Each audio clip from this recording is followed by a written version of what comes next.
Assalamualaikum warahmatullahi wabarakatuh.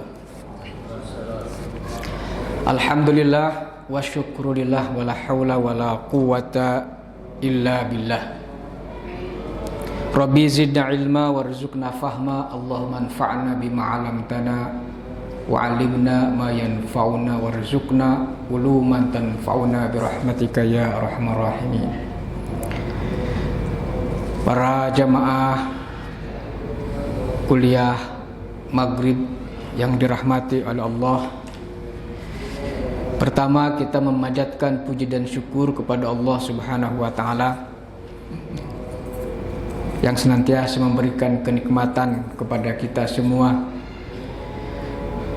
Salawat dan salam semoga tercurah kepada baginda Nabi besar Muhammad sallallahu alaihi wasallam. Mudah-mudahan kita semua para hadirin jamaah Masjid Al-Mubasyirin senantiasa berada dalam lindungan dan pertolongan Allah Subhanahu wa taala, senantiasa berada dalam curahan rahmat serta ampunan. Jika memang di antara kita berdosa, mudah-mudahan Allah Subhanahu wa taala memberikan ampunan kepada kita semua. Jika di antara kita ada kesulitan, kesusahan, mudah-mudahan Allah memberikan kemudahan, pintu ataupun jalan keluar dari kesulitan tersebut. Jika di antara kita diberikan ujian berupa sakit, mudah-mudahan Allah Subhanahu wa taala memberikan kesembuhan kepada kita semua. Dan jika di antara kita punya hutang, mudah-mudahan Allah melunasi hutang-hutang kita. Dalam artian membuka pintu rezeki sehingga kita kemudian mampu membayar hutang-hutang kita. Jangan sampai kita meninggal dunia dalam keadaan berhutang, karena itu menjadi penghalang masuk surga sebagaimana diingatkan oleh baginda Nabi sallallahu alaihi wasallam. Meskipun orang itu matinya mati syahid, terbunuh dalam medan perang, tapi punya hutang, ternyata ditangguhkan masuk surganya. Jadi kan berarti hutang menjadi masalah sangat penting ya, yang harus kita perhatikan, yang harus kita lunasi.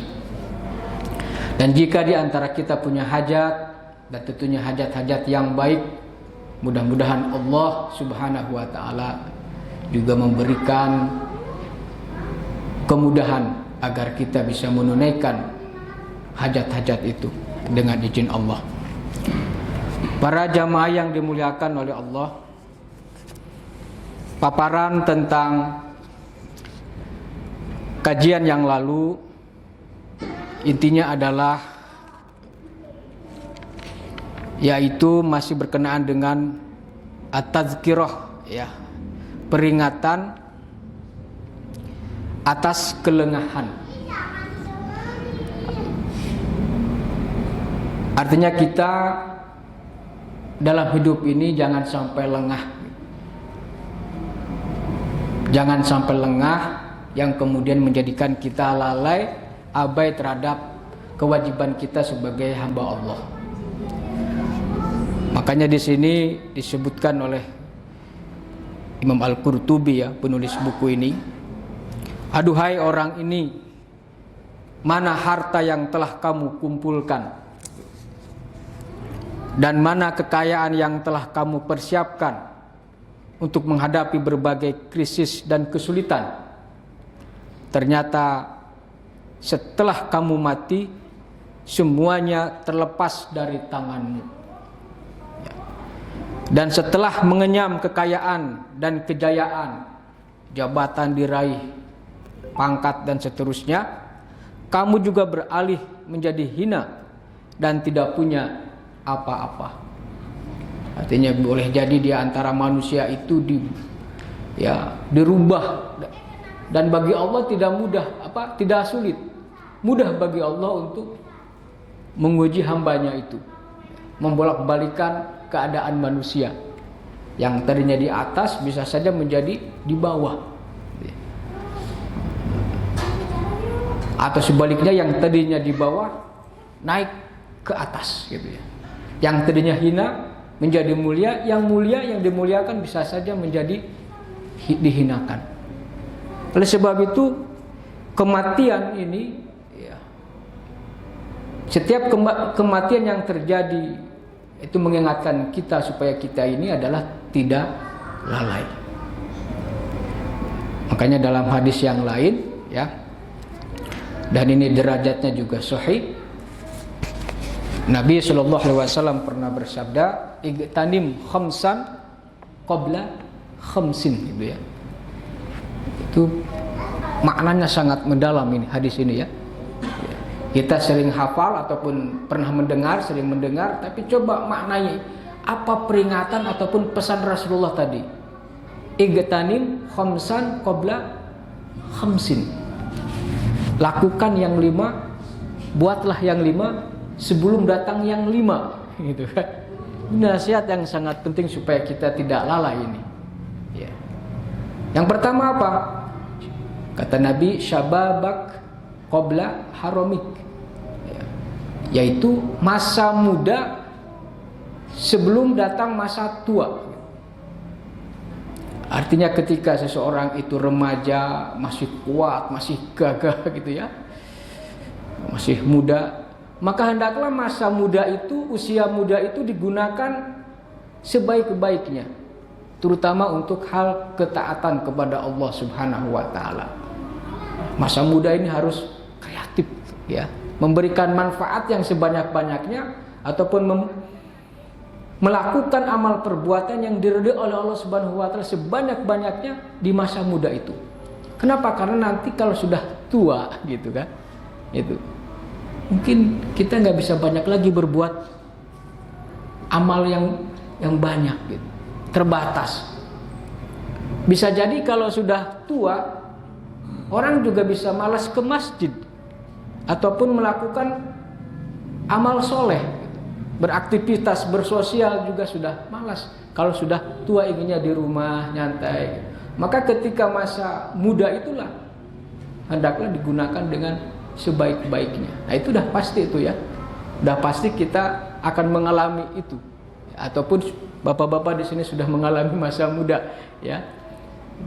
Iktanim khamsan qabla khamsin syababaka qabla harami. Maka ini hadis ini tentu saja bukan hanya kepada kaum muda, tapi juga kepada kita sebagai orang tua, agar juga mengingatkan anak-anak kita yang muda itu supaya mengisi masa mudanya itu dengan hal-hal yang baik. Belajar terutama ya, diisi dengan ilmu, melakukan sesuatu yang bermanfaat, bersosial, beraktivitas ya, yang memberikan manfaat bagi dirinya, keluarganya, dan juga bagi orang lain, terutama kepada ataupun bermanfaat untuk kemajuan agama Islam ya.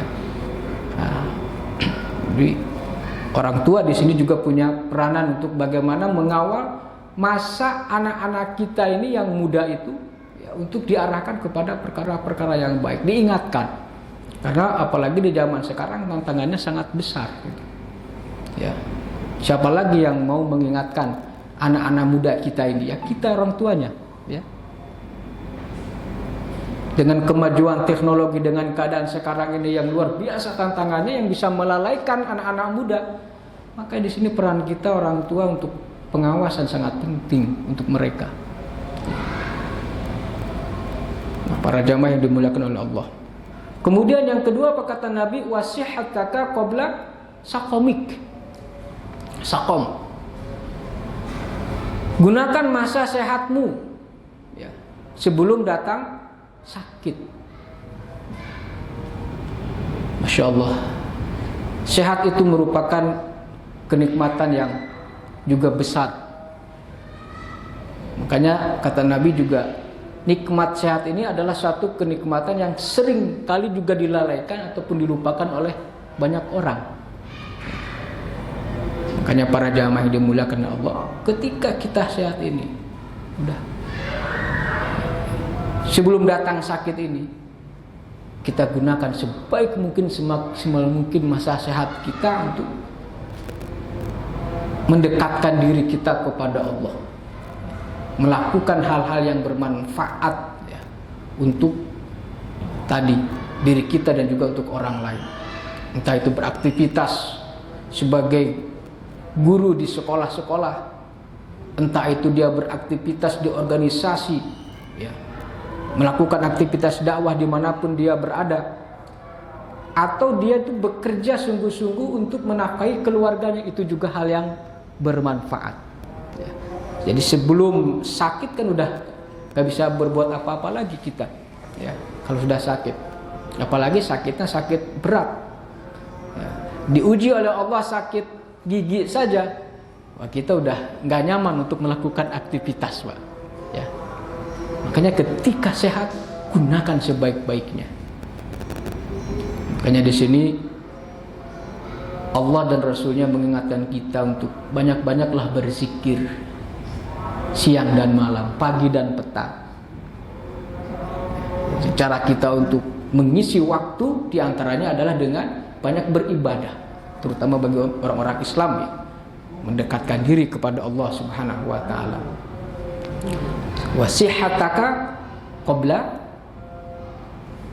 saqamik. Kemudian kata Nabi apa? Yang ketiga adalah yaitu faragoka ginaka qabla fakrika wa ginaka qabla fakrika. Masa kita berada cukup kaya, ya, sebelum datang waktu serba kekurangan ataupun miskin. Nah, makanya nanti yang masih bekerja belum pensiun, ya gunakan tuh ya kan? Masa pensiun tuh harta-harta yang didapatkan sebelum masa pensiun itu untuk betul-betul dimanfaatkan di jalan yang diridhai oleh Allah Subhanahu wa taala, terutama bagi orang yang beriman. Setiap muslim, ya, jangan lupa membayar zakatnya, kan gitu ya, yang wajibnya. Kemudian sedekah harta ini kan juga bisa dalam bentuk infak, ya, sukarela kita bersedekah, atau dalam bentuk wakaf, ya, yang kemudian wakaf itu yang kita berikan tentu saja jumlahnya lebih besar, kan, yang bisa digunakan untuk kemaslahatan umum ataupun kemaslahatan umat. Nah, itu pahalanya luar biasa, akan mengalir terus, ya. Atau juga dalam bentuk hibah, pemberian harta tertentu kepada, ya, pihak tertentu juga. Kenapa demikian? Karena kalau sudah waktunya, kan boleh, kita tidak tahu para jamaah yang dimuliakan oleh Allah, apakah selama hidup kita ini kita akan berkecukupan sampai kemudian menjelang wafat, kan kita tidak tahu. Oleh sebab itu Rasulullah SAW mewanti-wanti kepada kita, ketika kita ini diberikan kelapangan rezeki, kelapangan harta, maka gunakanlah, beramallah dengan harta itu. Karena kalau sudah tidak punya apa-apa, nggak bisa, apa yang akan kita berikan, gitu. Makanya di dalam Al-Quran surat Al-Munafikun itu kan, laula akhartani, ya, ila ajalin qarib fa asaddaq wa aku minas sholihin wa anfiqu mimma razaqnakum min qabli ayati ahadakumul maut fayaqula rabbi laula akhartani ila ajalin qarib fa asaddaq wa aku minas sholihin. Allah di situ berfirman, orang-orang beriman, hendaklah kalian berinfak, menginfakkan hartanya di jalan Allah. Wa anfiqu mimma razaqnakum min qabli ayati ahadakumul maut, sebelum kematian tiba ataupun ajal kalian tiba. Kemudian berkata seorang hamba, laula akhartani, sekiranya engkau menunda kematianku waktu sedikit saja, ajalin qarib, itu kan, niscaya kami akan bersedekah, gitu. Fa as-saddaq, artinya kami akan berinfak, mengeluarkan harta, dan aku akan termasuk orang-orang yang soleh. Nah, sebelum datang penyesalan itu, ya, tapi kalau itu kan penyesalan kalau sudah ajal tiba ya tidak akan kembali lagi kan nyawanya, sudah tidak ada kesempatan lagi. Maka para jamaah yang dimuliakan oleh Allah, ini nasihat yang sangat penting ya, yang disampaikan oleh Rasulullah Sallallahu Alaihi Wasallam ya, untuk kita semua ya, tentang bagaimana kita memaksimalkan ya, kenikmatan-kenikmatan yang Allah berikan ini ya, untuk perkara-perkara yang sifatnya bisa mendekatkan diri kita kepada Allah Subhanahu wa taala.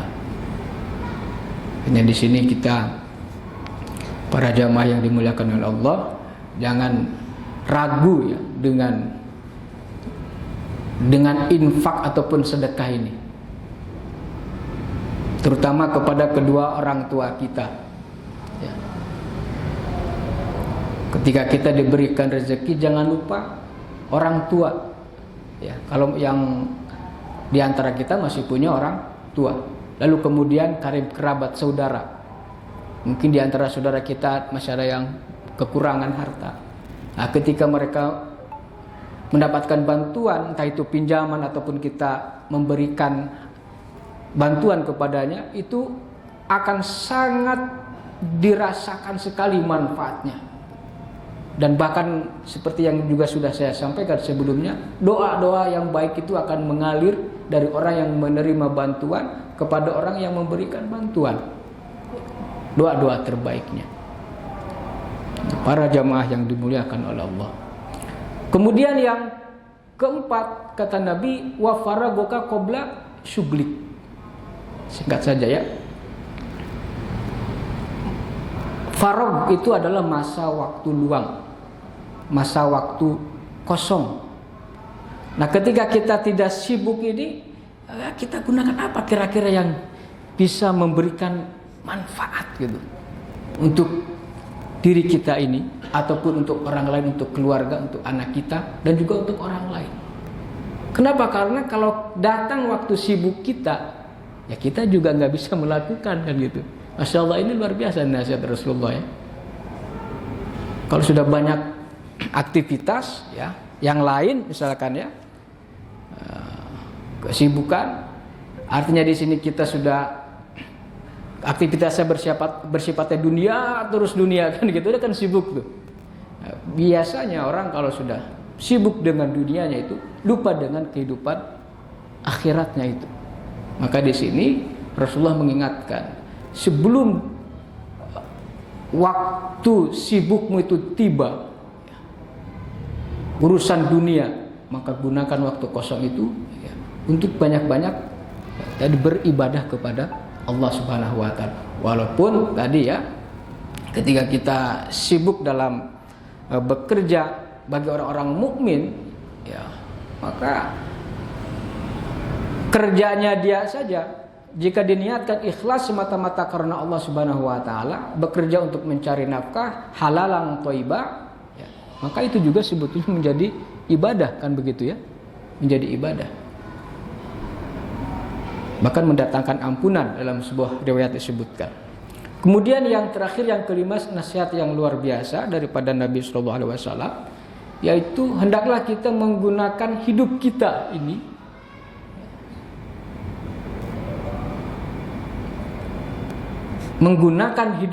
ini al-hayat sebelum datangnya ya kematian. Kan begitu ya. Jadi apa di situ disebutkan wa hayataka qabla mautik. Dan gunakan masa hidupmu itu sebelum kematian tiba. Maka insyaallah ya, kehadiran kita di sini juga dalam rangka mengisi yang 5 perkara itu ya, sehingga kemudian terus kita bisa meraih ridho Allah Subhanahu wa taala. Seandainya Allah Subhanahu wa taala pada waktunya nanti harus memanggil kita, mencabut nyawa kita, mau tidak mau kita harus siap, dan tentunya dengan segala amal iman yang sudah kita lakukan, amal soleh yang kita kerjakan. Dan itulah bekal yang terbaik adalah iman dan ketakwaan kita kepada Allah Subhanahu wa taala. Para jamaah yang dimuliakan oleh Allah, saya tertarik di sini untuk menyampaikan hadis Nabi yang lain. Ini berkenaan juga dengan tanda-tanda hari kiamat. Ya. An Abi Hurairah radhiyallahu anhu qala Nabi sallallahu alaihi wasallam la taqumu as-sa'ah hatta yuqbadu al-ilmu wa taksuru al-zalazil wa yataqarrabu az-zaman wa tazharul fitan wa yaksuru al-harju wa huwal qatlu hatta yakthur fikum al-mal yafidu. Di sini disebutkan ada 6 ya, tanda-tanda datangnya hari kiamat dalam hadis ini. Tentunya dalam riwayat yang lain kita menemukan juga tanda-tanda yang lain. Tapi di sini ada 6 yang disebutkan oleh Rasulullah sallallahu alaihi wasallam yang diriwayatkan oleh Imam Bukhari. Ya. Apa kata Nabi dari Abu Hurairah radhiyallahu anhu? Nabi sallallahu alaihi wasallam bersabda, hari kiamat itu tidak terjadi sampai yukbadu al-ilm,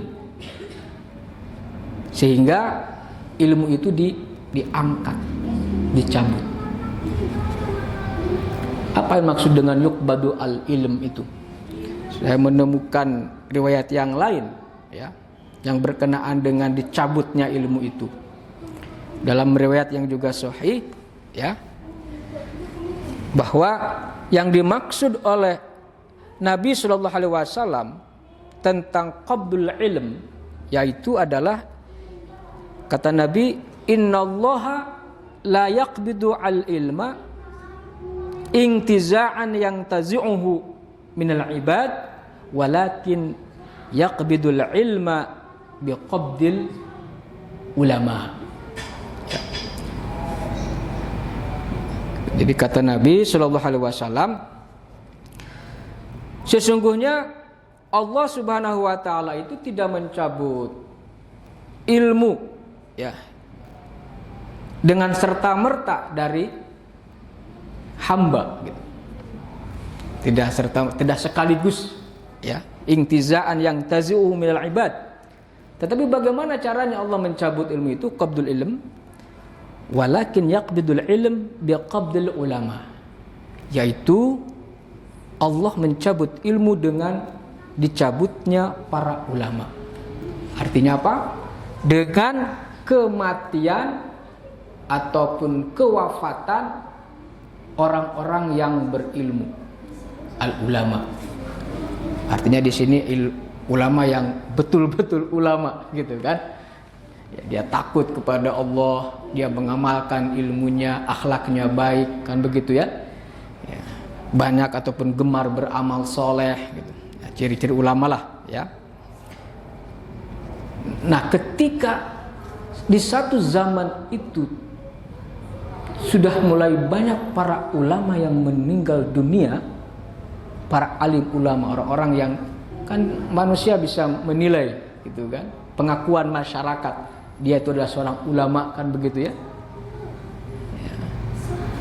Jika kematian terjadi pada ulama ataupun para ulama banyak yang meninggal dunia, maka itulah makna daripada qabdul ilm, dicabutnya ilmu yang merupakan tanda-tanda dekatnya hari kiamat ya. Kemudian Nabi melanjutkan lagi ya, walakin yaqbidul ilma biqabdil ulama hatta idza lam yubqi aliman ittakhadhan nas ru'usan juhala. Mungkin di satu tempat tertentu sudah terjadi ini. Ya. Para ulama sudah tidak ada, gitu kan? Tidak ada tersisa, ya. Dicabutnya para ulama sehingga kemudian tidak ada tersisa seorang alim, seorang ulama di satu tempat, di satu negeri sedikit pun. Sehingga kemudian yang terjadi apa? Yang terjadi adalah ittakhadhan nasu ru'usan juhala. Yang terjadi adalah orang-orang kemudian menjadikan para pemimpin dan pemimpin mereka itu dari kalangan orang-orang yang tidak berilmu, gitu. Juhala. Nah, ini kalau misalkan itu terjadi, ya, sehingga kemudian ketika mereka para pemimpin-pemimpin yang jahil tadi itu diminta fatwa, fasu'ilu fa'aftau bi ghairi ilmin, maka mereka kemudian mengeluarkan fatwa tanpa didasarkan dengan ilmu, ataupun mengeluarkan fatwa, mengeluarkan kebijakannya itu bertentangan dengan semangat ataupun prinsip-prinsip ajaran agama. Mengeluarkan kebijakan hukum tapi kemudian merugikan ataupun ada menimbulkan kezaliman bagi orang lain. Kenapa? Karena tadi itu tidak ada lagi para alim tadi, sehingga kemudian yang dijadikan pemimpin adalah orang-orang yang tidak berilmu. Nah, kira-kira keadaan seperti itu ada atau tidak? Kita bisa melihat, ya. Mungkin ini terjadi, yang mudah-mudahan di negara kita belum terjadi, ya. Tapi mungkin di belahan negara yang lain bisa saja terjadi. Ya. Nah, itulah qabdul ilm, kata Nabi, itu merupakan sebagai tanda-tanda hari kiamat, ya, ataupun dekatnya hari kiamat. Yang kedua, wataksuru al-zalazil. Nah, ini ya. Tidak terjadi hari kiamat kecuali kalau sudah banyak gempa bumi, musibah gempa bumi. Taksur al-zalazil, zalzalah, ya, artinya gempa. Nah, para jamaah yang dimuliakan oleh Allah, oleh sebab itu ketika kita, ya, menyaksikan gempa, ya, dimanapun kita berada itu, nah itu berarti gejala-gejala itu sudah nampak, kan, gitu. Karena itu udah bagian daripada apa yang disebutkan oleh Rasulullah Sallallahu Alaihi Wasallam. Maka ketika terjadi gempa, walaupun kita tidak mengalaminya langsung, misalkan, maka ini sekaligus juga memperingatkan kepada kita semua supaya kembali kepada jalan yang Allah ridhoi, ya, kan begitu. Jadi mengingatkan diri kita supaya kita ini tidak lalai, gitu. Ya, tidak lalai. Jadi belakangan ini kan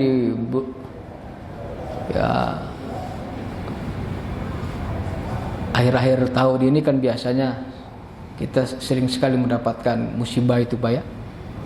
Yaitu gempanya berupa tsunami ataupun gempa bumi, ya. Maka yang terbaru kan di Cianjur, ya. Kemudian yang juga di Sukabumi, di Garut juga ada, bahkan di Gunung Meletus, dan juga gempa bumi di Surabaya juga, ya.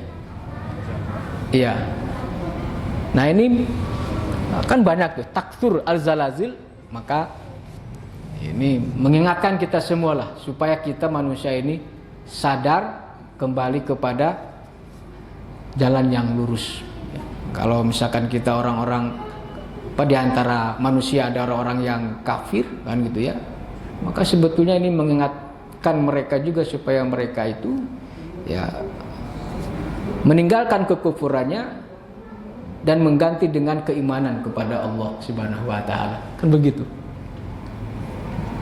Kalau di antara orang-orang mukmin yang banyak melakukan perbuatan dosa, kan begitu, maka hendaklah dia segera bertaubat dan mengisi tadi waktunya, ya, mengisi usianya, mengisi hidupnya, dan juga kelapangan hartanya itu dengan amal soleh, dengan perbuatan baik.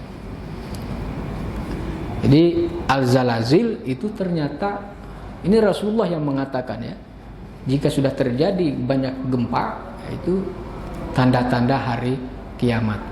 Entah itu nanti kiamat sugro ataupun kiamat kubro. Yang jelas bagi orang-orang yang meninggal dunia, kematian itu kan kiamat sugro, kan begitu ya. Ya, kiamat sugro itu kematian itu. Karena sudah kematian yang sudah juga kita bahas sebelumnya, memutuskan hubungan, ya. Terpisahnya ruh dengan jasad itu kan berarti memisahkan hubungan ruh dengan jasad itu. Yang kemudian dia beralih dari alam dunia ke alam barzah, alam kubur. Ya.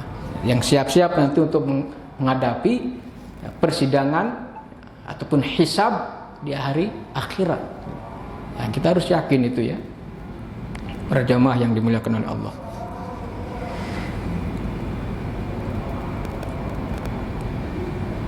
Lalu yang ketiga kata Nabi, wa yataqarrabu az-zaman.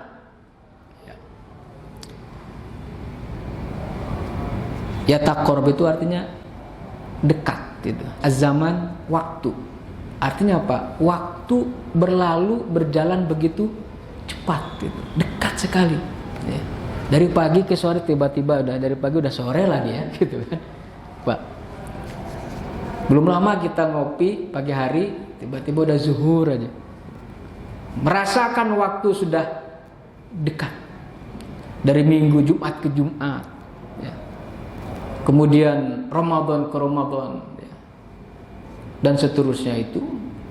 Maka ternyata jika kita merasakan begitu cepatnya waktu berlalu, yaitu juga merupakan tanda-tanda hari kiamat. Ya, ataupun dekatnya hari kiamat. Wa yataqarrabu az-zaman. Ya. Makanya kita para jamaah yang dimuliakan oleh Allah, dalam hal ini juga pernah diingatkan lagi oleh Rasulullah SAW dalam riwayat yang lain. Ya, ketika Nabi ditanya oleh salah seorang sahabat, siapakah manusia yang paling baik dan yang paling buruk itu ya?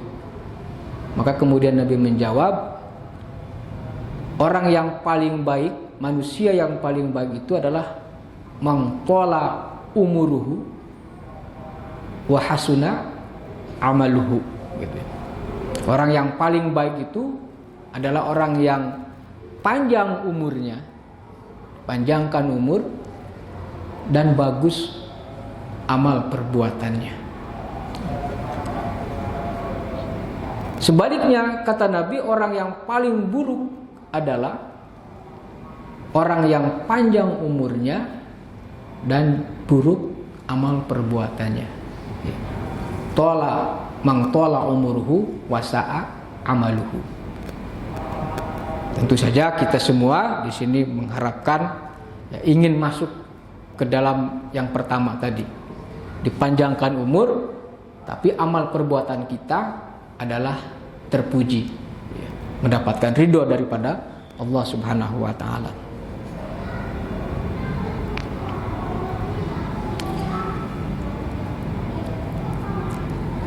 Yang keempat, watadhar al-fitan. Nampak ya fitnah. Ya. Ya, artinya apa? Munculnya banyak fitnah, cobaan. Ya. Yang itu tadi bisa melalaikan manusia. Ya.